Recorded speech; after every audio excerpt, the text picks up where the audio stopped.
You know, in medicine, a single decision can literally be the difference between life and death.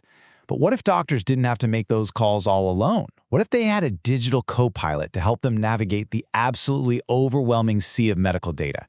Well, today we're going to dive into the technology that's quietly revolutionizing healthcare from the inside out. So let's go back a bit.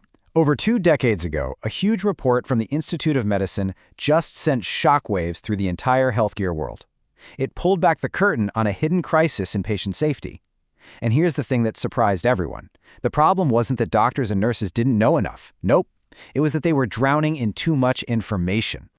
So that raises the big question, right? How can we possibly help clinicians sort through this mountain of patient data, lab results, and medical articles to make the best possible call every single time?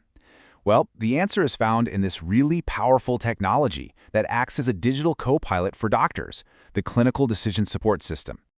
Okay, so here's our game plan. We'll start by really defining what this digital co-pilot is. Then we'll look at the 2 main ways it thinks, like a librarian and like a detective. After that, we'll get into its real-world impact, the roadblocks to getting it adopted everywhere, and finally, we'll ask what the future holds for medical decisions. All right, first things first. What exactly is this digital co-pilot? A Clinical Decision Support System, or CDSS for short, is basically a smart tool that's woven right into a doctor's daily workflow. It's all about delivering the right information for the right patient at the exact moment a decision is being made. Now, it's crucial to think of it not as a replacement for the doctor, but as a seriously powerful sidekick that enhances their own expertise. So how do these things actually work under the hood?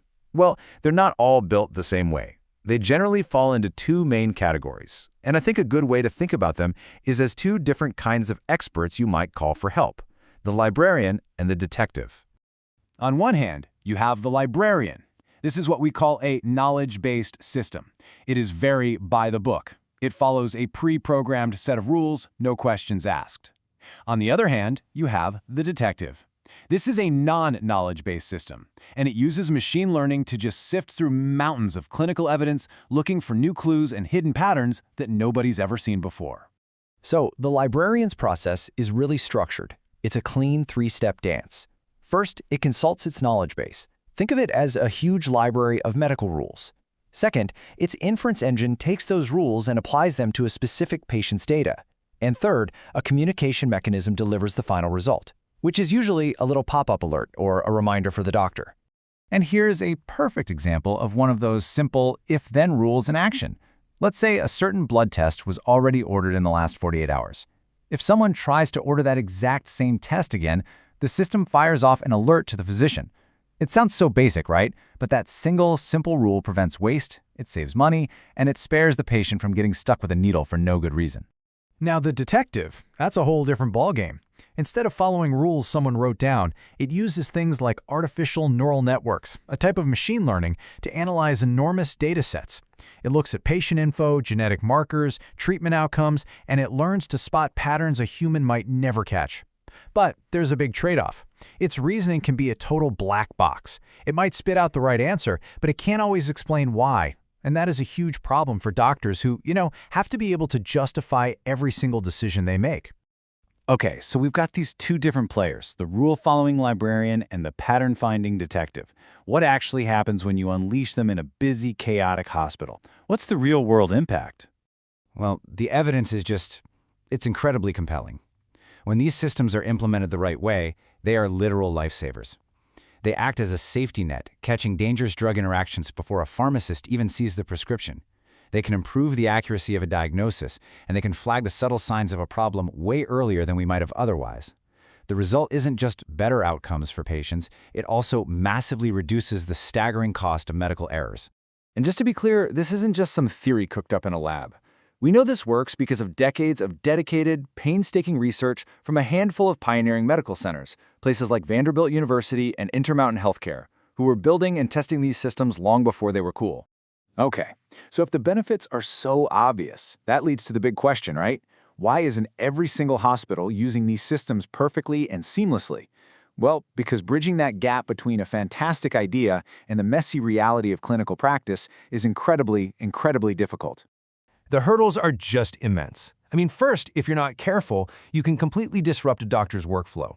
Then there's this huge problem called alert fatigue. That's where so many little warnings and bells pop up that clinicians just start ignoring all of them, even the really important ones.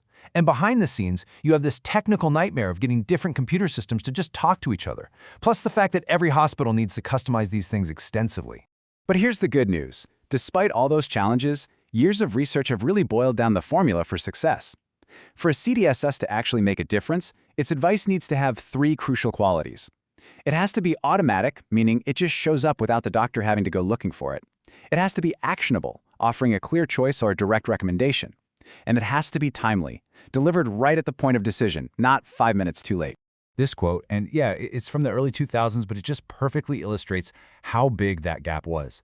See, even when hospitals had these systems, most of them were only using the most basic, simple features. All the really powerful, complex alerts, they were often just turned off, precisely because of those challenges with workflow and alert fatigue. So where is all of this headed? Well, despite the hurdles, we might be moving toward a future where using these systems isn't just considered good practice. It's a legal and ethical requirement. And the legal precedent for that idea? It comes from a very, very unexpected place. Get this. It all goes back to a court case from 1932. It involved 2 tugboats, one of them named the T.J. Hooper. They got caught in a nasty storm and lost all their cargo. And the reason they got caught? They didn't have a simple piece of newfangled technology that could have saved them, a radio to hear the storm warnings. The court's ruling here was an absolute game changer. The judge, learned at hand, basically said that just because most people in an industry aren't using a new safety device yet, that's no excuse. He established this incredibly powerful idea that an entire profession can be found negligent for failing to adopt a new and necessary safety precaution.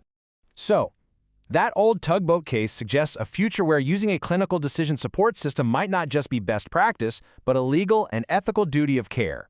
And that brings us to the final, critical question for the entire future of medicine. As these systems get smarter and more woven into our care, who is ultimately responsible when something goes wrong? The doctor who used the tool or the code that gave the advice?